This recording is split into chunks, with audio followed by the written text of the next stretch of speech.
साथीहरू, आज मैले तपाईहरुलाई 10 कन्ट्रीको बारेमा स्यालेरीको बारेमा जानकारी दिन गइरहेको छु। लेबरको स्यालेरी कति हुन्छ भन्ने बारेमा सम्पूर्ण जानकारी मैले 10 कन्ट्रीहरूको बारेमा मैले स्यालेरी लिस्ट बनाएको छु। तपाईले अन्तिमसम्म हेर्नु होला। एकदमै इन्ट्रेस्टिङ भिडियो छ साथीहरू। कुन देशमा कति स्यालेरी दिएको छ भनेर मैले सम्पूर्ण जानकारी गराइरहेको छु। सुरुमा मैले नेपाल अनि इन्डिया, नेपालमा कति स्यालेरी दिन्छ लेबरको अनि इन्डियामा लेबरको स्यालेरी कति दिन्छ भन्ने बारेमा मैले सम्पूर्ण जानकारी भिडियो बनाइरहेको छु। किनकि एकदमै तपाईँ यति कुन देश युरोप कन्ट्रीमा तपाईँ यति काम गर्न जानुहुन्छ भने सामान्य लेबरको स्यालेरी तपाईँले गुगल सर्च गरेर पनि हेर्न सक्नुहुन्छ। यदि तपाईँ डक्टर हो, अब इन्जिनियर हो, तपाईँ अब धेरै काम जान्नुभएको छ भने त्यही अनुसारको स्यालेरी डबल तिर्बल पनि पाइन्छ। नभए सामान्य लेबरको स्यालेरी तोकिएको हुन्छ। तपाईँले कसैलाई पनि सोध्नु पर्दैन साथीहरू, किनकि मैले तपाईँहरूलाई एकदम राम्रो जानकारी सिकाउने छु। किनकि तपाईँले मेरो च्यानललाई सब्सक्राइब गर्नु होला यो इन्टरनेसनल जबलाई। अब म तपाईँहरूलाई मैले पुरा स्क्रिनसट बनाएर हालेको छु। राम्रोसँग हेर्नु होला साथीहरू र सब्सक्राइब गर्न नभुल्नु होला। तपाईँ यदि युरोप कन्ट्री जाँदै हुनुहुन्छ या इन्डिया जाँदै हुनुहुन्छ भनेपछि यो हो साथीहरू। इन्डियाको स्यालेरी 25,000 भनेपछि तपाईँको चाहिँ नेपाली लगभग 50,000 जति पर्छ। यो अब नेपालको त तपाईँले पहिल्यै देख्नु भइसक्यो होला। 17,300 नेपालको स्यालेरी। सामान्य काम गर्ने 20,000 जति पाउँछन्। अब 1-2 हजारको त जहाँ पनि बढी कम्ती भइहाल्छ। त्यो हजुरहरूलाई नै थाहा भएको कुरा हो साथीहरू।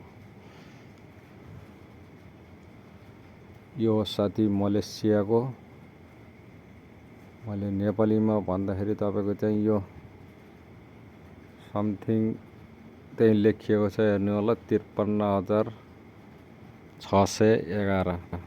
यो मलेसियाको 53,611 रुपियाँ तपाईँको चाहिँ यो 7 घन्टाको। यो आयो साथीहरू। यो पोर्चुगलको 870 युरोको नेपाली 1,25,828 रुपियाँ 54 पैसा म यसरी निकालेको छु। नेपालीमा पनि कुनैमा लास्टमा गएर यो कुवेतको 30,108 त्यहाँ माथि लेखिएको छ। कुवेतको एकदमै सानो पैसा 67 को झन् 100 रुपियाँ नि होइन, 67 को 30,000 पैसा हुन्छ साथीहरू।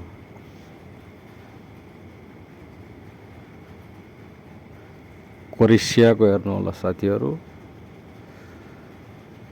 यो माल्टाको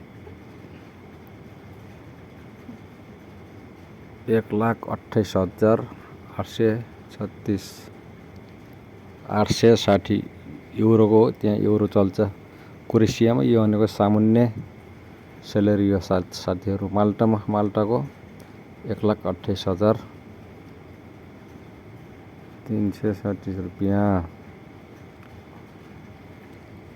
हेर्दै जानु होला, आइराख्ने छ। तपाईँले यो लन्डनको तपाईँले कन्भर्ट गरेर हेर्नु होला नेपाली कति हुन्छ भन्ने कुरा। नेपाली रुपिस यहाँ माथि लेखिएको छ लन्डनको सुरुमा सर्च गर्ने ठाउँमा, र तर नेपालीमा बताइएको छ।